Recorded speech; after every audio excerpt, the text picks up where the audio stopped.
ડેન્ગ્યુથી બચવા માટે શું કરવું જોઈએ?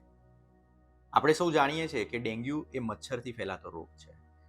સૌથી પહેલાં જો મચ્છર જ ના હોય તો આપણે ડેન્ગ્યુથી બચી શકીએ. આ માટે આપણે શું કરી શકીએ? બે વસ્તુ. એક, આપણા ઘરની આસપાસ નજીકમાં ક્યાંય પણ પાણી ના ભરાવા દેવું જોઈએ, અને જો પાણી ભરાયેલું હોય તો એને રેગ્યુલર અંતરે સાફ કરવું જોઈએ. આ વસ્તુમાં ખાસ, જો આપણા ઘરમાં કોઈ અનયુઝડ બાથરૂમ હોય તો એ બાથરૂમના કમોડમાં ઘણીવાર મચ્છરો થતા હોય છે, એટલે એને રેગ્યુલર ચેક કરીને સાફ કરાવવું જોઈએ. જો આ બધું કરવા છતાં પણ મચ્છર હોય તો આપણે બે વસ્તુ કરી શકીએ. એક, આખી બાયના કપડાં પહેરી શકીએ કે જેથી આખું શરીર ઢંકાય, અને બે, રાત્રે સૂતી વખતે આપણે મચ્છરજાળીમાં ઊંઘી શકીએ. મચ્છરજાળી એ સૌથી ઇફેક્ટિવ વે છે રાત્રે મચ્છર ના કરડે એના માટે. અને એક વસ્તુ કે જે આપણે ના કરવી જોઈએ એ છે ગુડ નાઇટ કે ગૂગલ ચાલુ કરીને રાત્રે સૂઈ જવું.